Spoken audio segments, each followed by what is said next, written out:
Hello everyone and welcome back to Invincible Guarding the Globe, and today an amazing new update version 3.2 is here. So in today's video we're going to be doing a deep dive into the new update, giving you all the details with the update and doing some gameplay alongside it. So if you do enjoy today's video, then feel free to leave a like on the video and subscribe to the channel if you haven't already.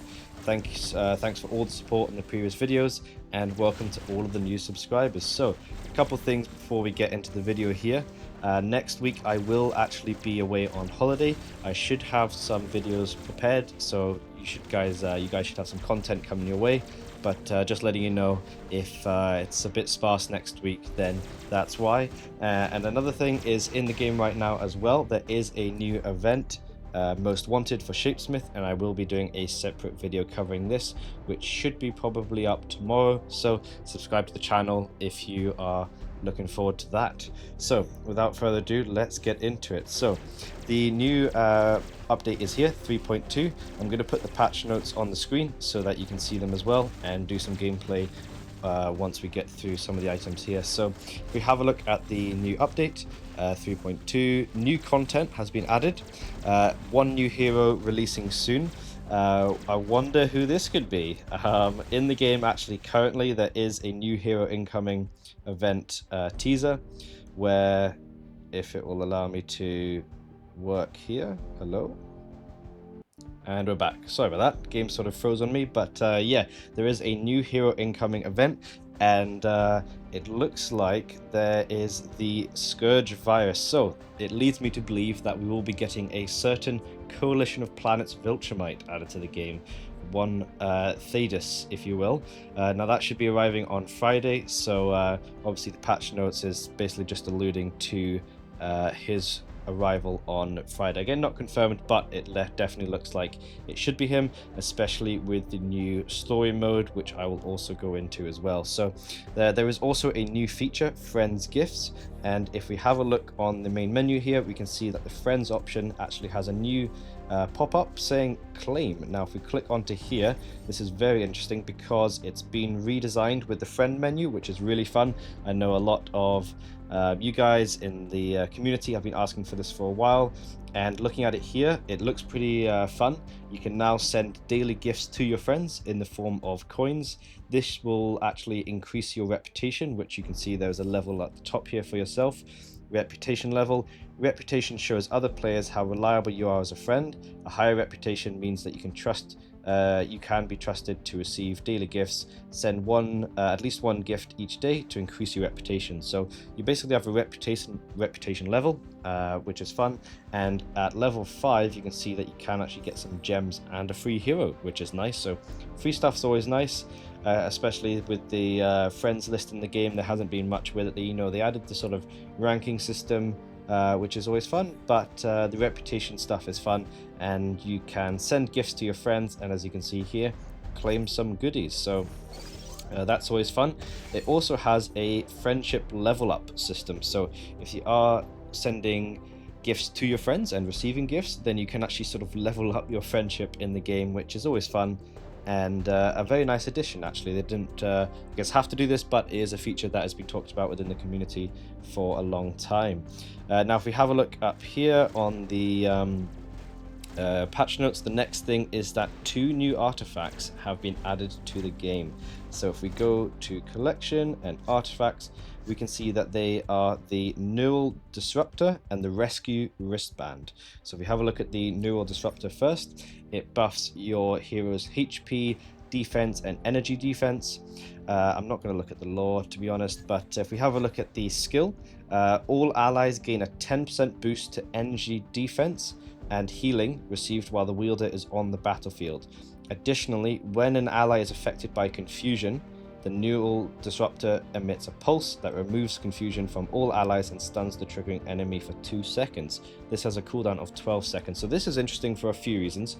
Firstly, energy defense is basically your hero's energies against the enemy hero's main abilities. So it's not their physical defense or their main defense stat, it's their energy defense, which is the defense against the enemy's main skills and attacks, main abilities basically. Healing obviously is just healing, so a 10% boost to both of those is pretty good. 10% to healing is nice, especially if you have some healers on your team like Robot or Shapesmith. And speaking of Shapesmith, the second part to this, when an ally is affected by confusion, the neural disruptor emits a pulse that removes the confusion from all allies, so not just the ally, but all allies, and stuns the triggering enemy for 2 seconds. So basically, if an enemy causes confusion to one of your teammates at least, then all of your teammates will become unconfused if there's multiple, and the person who did the stunning will then be stunned for 2 seconds. Now, this is very interesting and probably a direct counter to Shapesmith. Shapesmith's obviously skill being his main skill. When he does his main skill, the third ability here, after performing Brother in Arms, he alters his appearance, confusing nearby enemies for 4 seconds. This is very powerful, and Shapesmith is very strong because of it, so this is basically a direct counter to that, to try and make Shapesmith less powerful, basically. Speaking of, there he is. Because if we have a look, for example, in the Invincible League, we should be able to see, yep, there's 1, 2 Shapesmiths. So 2 out of the 3 teams here are using Shapesmiths, and that is because he is very strong. So this, what do you call it? This artifact is definitely looking to be a sort of Shapesmith counter, at least from my interpretation looking at it here. So in terms of if it's good or not, the 10% buffs are alright. The confusion is the main thing, so in Multiverse Arena especially, this will be fantastic against teams with Shapesmiths. Whether it's meta breaking, I'm not too sure. It more just looks like a Shapesmith counter as of right now. Now the next one that has been added is the Rescue Wristband. Now this is interesting. It buffs HP and physical defense, and the skill is when an ally's HP drops below 7.5%, the wielder fires a teleport dart at them. The target is teleported to the back line, so basically furthest away from the enemy on your side, and is healed for 7.5% of their max HP. This can be used 2 times per wave. So this is interesting. Obviously, it's basically a sort of save for one of your allies if they become weak, below 7.5% HP in this case. It moves them out of the battle and heals them for a chunk of the HP. So it's maybe not game breaking. Again, this is at level 1, I guess. So when you level it up to level 10, 20, and 30, the percentages will increase probably, and potentially the amount of times it can be used per wave.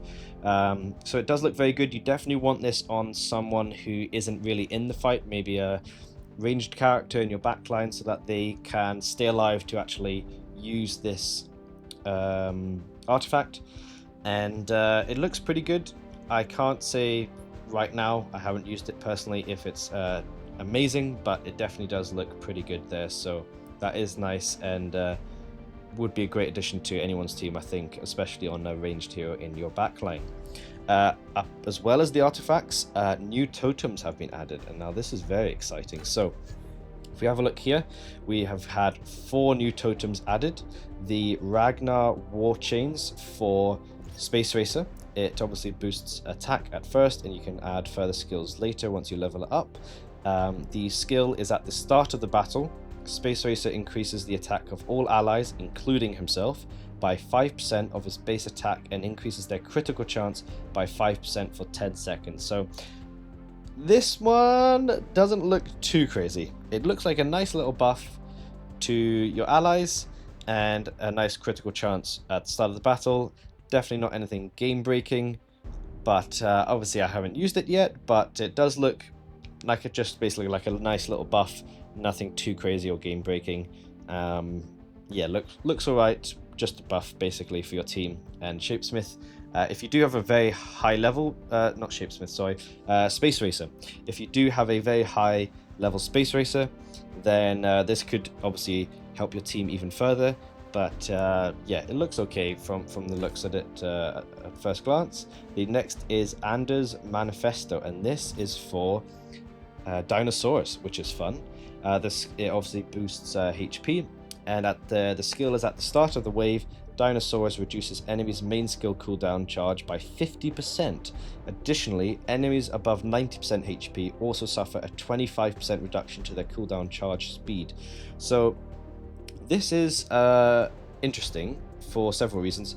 Firstly, the main skill cooldown charge by 50% at the start of the wave. So PvP wise, I don't know if this, because nobody starts out with any charge to their main skill. It obviously builds up throughout the fight. So this is a bit confusing because PvP wise, if you're using this, does it mean that they have to wait 50% until they can start charging up their ability, or if they're at 0, will it just stay at 0 and then continue on as normal? And this is maybe more for GDA ops, where if you're against a wave that have already built up some skills and maybe your team have died and you're waiting to respawn, this then obviously reduces the main cooldown of them because they already have charge built up. It's a little bit confusing on that. That's my interpretation of it anyway.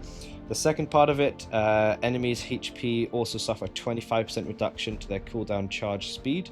So this is interesting because most enemies will probably be above 90% HP, especially if it's, you know, a new match in PvP or arena or something. Now, 25% reduction to their cooldown charge speed. This is again a little bit confusing because is it an additional 25% reduction to the actual charge, or is it potentially the speed that they build up their charge is reduced by 25%? And if so, is this for a certain amount of time, or is this for the full fight? Because if it's for the full fight, then that is very, very strong. Obviously, you'll be damaging and hurting enemies, and actually looking at it now, it looks like it would be for the whole fight as long as the enemy's HP are above 90%, which might not be too long, and obviously if your team's gonna destroy them and kill them quickly, then that's great anyway. But if it's a tough team that have, you know, their heroes are at high HP thresholds, then 25% reduction to their charging speed for their main abilities is actually pretty good. So in terms of this totem, it's a little bit confusing, but it does look pretty strong actually, especially the second part of that there, which is nice. Now the third one is very interesting because this is for Thrag, and it's Argyl's Skull. Now it boosts attack, and the skill is when Thrag gains a 5% dodge chance. So he already has a dodge attack skill. If we have a look at himself just here, his third skill at level 10, it increases his dodge stat by 20%, which means he has basically a 20% chance of dodging an attack. So with this totem, he would get another 5% on top of that.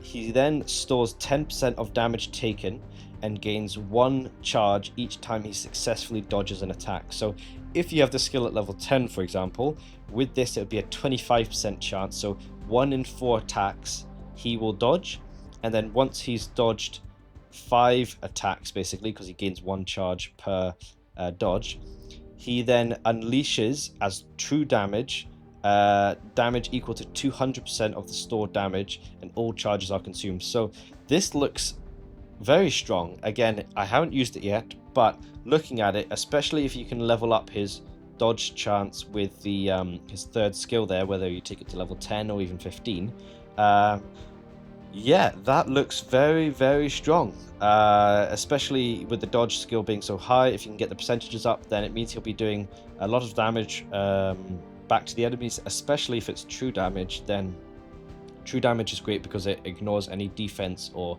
healing on the enemy team. So yeah, looks very strong. Again, it's difficult to say without using it yet, but yeah, looks very, very strong for Thrag, and basically just increases his damage output. Now the fourth and final additional totem that's been added is for Tech Jacket, which is also fun, which is the arm cannon. The skill is at the start of the battle and after every cooldown, which in this case the cooldown is 24 seconds. Tech Jacket fires an energy blast at the area with the most enemies, which detonates on impact. Enemies caught in the explosion are pushed back. They take 170% of... now this is interesting. It says his energy attack, even though Tech Jacket in the show is a she and also in the game, but in the comics is a he. So I don't know if that's a typo or what, but that's interesting. But basically 170% of his attack, his energy attack as damage, and have their energy defense reduced by 20% for 12 seconds. So this is basically just like a nice extra attack damage Obviously the push on the enemies is nice. It doesn't look like it does that much damage, but the debuff on energy defense for 12 seconds is quite a long time, so looks like a pretty decent totem. Maybe when it's leveled up, it'll maybe do more damage, but I don't think the damage is the main part of this. I think it's the fact that it pushes the enemies and reduces their energy defense, and it also says his instead of hers, which is interesting. But yeah, those are the new totems, which are fun. The next part is that there are 2 new GDA case files for Universa and Angstrom Levy. So if we have a look here at the GDA case files, as you can see here, Angstrom Levy and Universe have been added. Now this is very fun because I mean, Angstrom Levy is an alright hero. Most people maybe have him built up a little bit. I myself have him the epic 5 stars, so I'll be able to get decently through this. These are always appreciated because, as you can see, you can get some nice rewards from it, but the main one here is definitely Universa. This is because most people, including myself, have got a very high level Universa, so we will be able to take her very far within this and get lots and lots of rewards, which is very nice, especially because we've got the potential arrival of Thedas coming soon. So yeah, the Universa one especially is very much appreciated. Now the next part of the patch notes here is that new campaigns season 3, that's the GDA pass, season 3 chapter 1 has been added. So we've obviously had 3 seasons so far. The 3rd season, chapter 1, Constant Threat, has arrived. It's 60 levels, and this one is interesting. So I, up until this point, had completed all of the chapters, and so when this one launched, I haven't obviously played it yet, so I went to play it, and they have actually applied some restrictions for this. So from levels 1 to 30, you can only use heroes from the GDA faction, and it's up against Conquest, Lucan, and Thula. Not to spoil anything really, but it's not really spoilers anyway. So if you're new to the game, you might not be here yet, but if you are like me and you've been playing for a while, then it is interesting that they only allow you to use GDA heroes.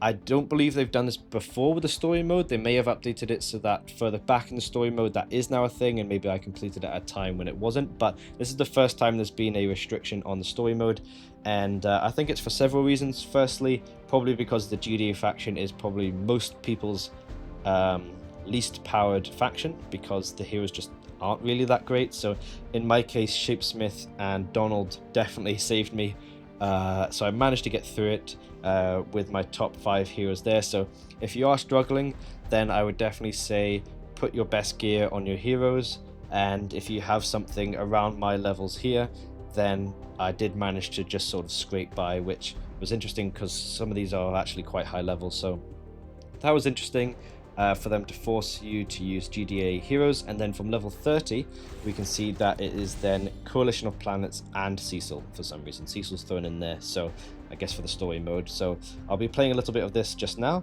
Now, luckily, my Coalition of Planets heroes are a lot higher in level than my GDA heroes, so for me, I much appreciated being able to use these heroes, especially with a lot of them being new.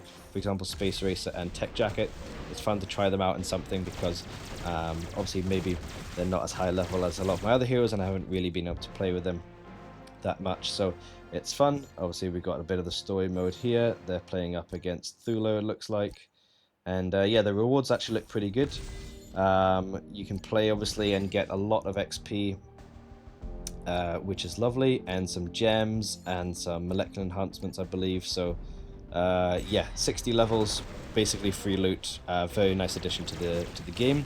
Next part on the patch notes here, 10 new ranks on GDA Ops. So what this means is that basically when you are leveling up your GDA Ops, and I will show you here, if we have a look at, for example, turning up the heat, when you rank up the levels, they basically added 10 further levels on the end. So now there are 40 levels you can rank up. So this is only really applicable to players who are very high level, but it basically means that your GDA Ops, you can level up even higher and get more rewards from them, which is great. And to help with this, they have boosted This Is Heavy, which is the GDA op that actually gives you the chips to then upgrade the rest of your GDA up. So that's a nice touch that they did that as well, because especially at the higher levels, it's it's quite difficult to level them up, and it doesn't happen too often. So increasing the rewards to level them up is very much appreciated. So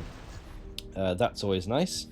If we go back to the battle here, we can have a look at the next part. They've changed a few things. So the number of outposts and the size of the hero reserve have been adjusted in Alliance Warfare. Now, in terms of what actual changes this is, we can have a look here. Now, my alliance is currently under attack. We're not doing too hot, but as you can see at the bottom, the hero reserve has gone, at least in the Invincible League, from 110 to 150, which is quite a big change. I believe this will have affected any leagues obviously below the Invincible League. It was 100 before, so you might now maybe have 120, 125, I'm not entirely sure, but you guys could maybe let me know down in the comments below. And the hero reserve has been updated a number of outposts as well. So the number of outposts, at least in the Invincible League, look about the same, but maybe it's for the lower tiers as well. They've maybe updated it to be the same amount of outposts. I'm not entirely sure on that one, but that has been updated. As well, the notifications have been reworked to improve the UI/UX experience. So, for example, when you send gifts to your friends, it now comes through in your notifications on your phone or your device, which is nice. So that's just a nice little update there. There's obviously some fixed issues here. I'm not going to be going into all of those. Some of them are quite funny. For example, this one, Thrag's ultimate skill triggers friendly dinosaurs' counter on friendly Thrag, which is quite funny. And yeah, that's about it. So nothing too crazy, but some definitely nice new additions, especially with the friends upgrade, the new story mode addition, which is nice. Especially the new case files, especially for Universa, is fantastic. And if you do, if you have gotten this far in the video, if you enter the reward code, which can also be found in the patch notes, friend, capital FRIEND, if you enter that into the claim section, then you can actually get some gems. I believe it's 500 gems. I claimed it earlier already. So if you do that, then you do get some nice rewards. So yeah, that's the new update. Pretty interesting stuff. The totems are nice, the artifacts are nice, the case files are nice, and the friends update is good. So yeah, hopefully you enjoyed today's video. If you did, leave a like, leave a comment down below what you think of the new update and how you're doing in your game. Again, the new event is out for Shapesmiths, so I should be doing a video on that, so stay tuned for that. And yeah, subscribe to the channel if you haven't already. And cheers, and see you in the next one.